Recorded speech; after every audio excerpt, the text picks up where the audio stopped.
Bonsoir les amis, j'espère que vous allez tous très bien, très content de vous retrouver pour cette deuxième vidéo de la journée dans laquelle on va parler de quel ailier le Barça doit recruter pour la fin de ce mercato. Dans la première vidéo que j'ai faite ce matin, je parlais du départ de Gundogan et je disais que pour moi, le fait de perdre un joueur aussi important que lui devait impliquer que derrière tu peux recruter quand même à un poste qui est problématique pour le Barça actuellement. Et pour moi, ce poste-là, c'est tout simplement le poste d'ailier gauche. On l'a vu encore contre Valence.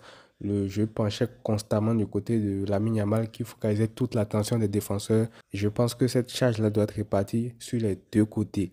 Et aujourd'hui, je vais vous parler de deux ailiers pistés par le Barça à l'heure actuelle. Je pense que vous les connaissez déjà. C'est Kingsley Coman d'un côté et Federico Chiesa de l'autre. Parmi les deux, quelle option préférez-vous? Qui le Barça doit prendre d'après vous?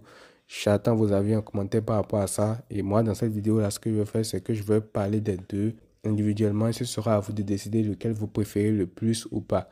On commence donc par Kingsley Coman qui est ailier gauche du coup au Bayern Munich. C'est un joueur français formé au PSG qui joue au Bayern Munich. Il a 28 ans. Mine de rien, il approche déjà de plus en plus de la fin de sa carrière, j'ai envie de dire.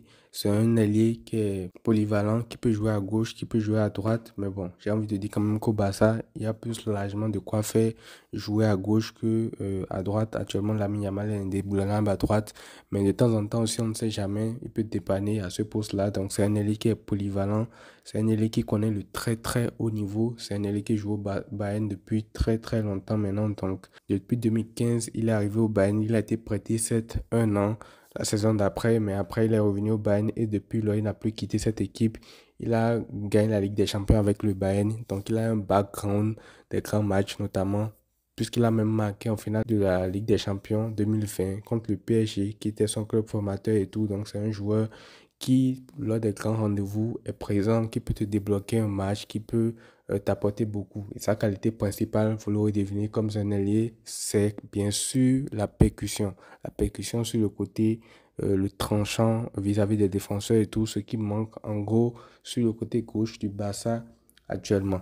Donc voilà, c'est un joueur quand même qui a de très bonnes qualités, mais le problème avec lui, c'est que c'est un joueur qui n'est pas ou très peu décisif. Parce que aujourd'hui, vous savez que c'est ça qui fait la différence entre un ailier moyen et un ailier de classe mondiale. Aujourd'hui, tous les ailiers sont amenés à stater quand même. Et quand on prend ces stats de la saison passée, c'est quand même très compliqué parce que en modeste Liga seulement, il a joué 17 matchs pour 3 buts et 3 passes décisives. Ce qui veut dire qu'il a été décisif seulement 6 fois en 17 matchs. Ça fait moins de 50% de fois qu'il a été décisif lors de ces matchs-là. Et pour un allié au Barça, c'est quand même très faible. Mais actuellement, j'ai envie de dire que si la piste Nico Williams est écartée, moi, je n'exclus plus absolument aucune option. Et dernier truc concernant Kingsley Coman, et ça, c'est un truc qui revient beaucoup par rapport auquel beaucoup ne le veulent pas, c'est que il a quand même un passif médical assez chargé et c'est un joueur qui se blesse assez souvent. C'est un joueur qui a connu pas mal de blessures. Là, je vous mets la liste des blessures qu'il a connues, ne serait-ce que la saison passée, avec le nombre de matchs qu'il a raté, le nombre de jours où il a été absent. Donc, voilà le bémol par rapport à lui. C'est un joueur sur qui tu peux pas compter tout le temps, qui peut te lâcher à tout moment au cours d'une saison. Tu ne sais pas s'il sera là tout le temps ou pas. On parle de régularité surtout au Barça où constamment tu as des blessés. Donc, c'est un cas qui est quand même assez difficile à gérer. Mais j'ai envie de dire, tant qu'à faire, autant quand même avoir un allié à ce poste-là. Donc voilà, concernant Kingsley Coman, on passe maintenant au deuxième joueur de cette vidéo-là, qui est tout simplement monsieur Federico Chiesa. Alors, concernant Federico Chiesa, lui, il est quand même un peu plus jeune que Coman. C'est un Italien, il a 26 ans, il est polyvalent également, il peut jouer à gauche, il peut jouer à droite, mais il peut également jouer deuxième attaquant derrière le numéro 9, c'est-à-dire à ce poste-là de numéro 10, proche de l'attaquant et tout, c'est un rôle qu'il connaît.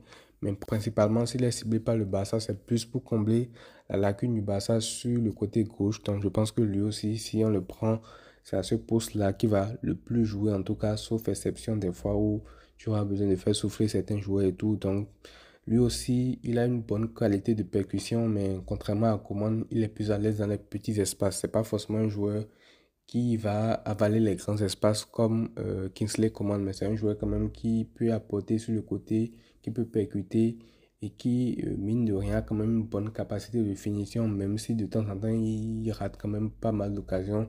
C'est un joueur qui est assez clinique, qui peut faire mal à une défense, qui peut aller très vite sur le côté et qui peut être très très à l'aise également dans les petits espaces. Et concernant les statistiques, c'est un joueur qui fait pratiquement la même chose que Kingsley Coman également parce que lui aussi il est très très très peu décisif. La saison passée, ne serait-ce qu'en Serie A, il a joué 33 matchs pour seulement 9 buts et 2 passes décisives, ce qui veut dire qu'il a 11 contributions en 33 matchs, ce qui est très loin, je pense, du ratio de Kingsley Coman qui lui a joué beaucoup moins de matchs. Donc c'est un ailier aussi qui ne starte pas beaucoup trop et ça c'est un problème un peu comme Coman aussi du côté du Bayern Munich, comme on l'a vu tout à l'heure.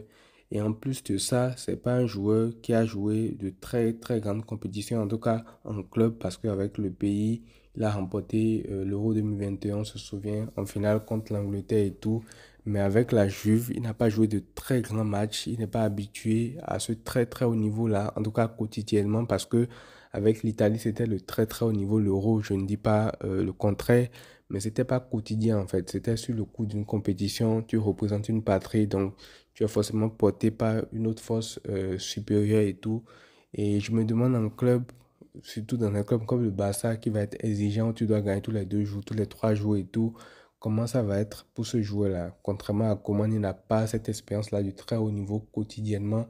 Et pour finir par rapport à lui, c'est également un joueur qui se blesse comme Kingsley Coman. Je vous mets aussi la liste de son historique de blessures. Je pense que sur ce plan-là, les deux sont quand même assez similaires en vrai.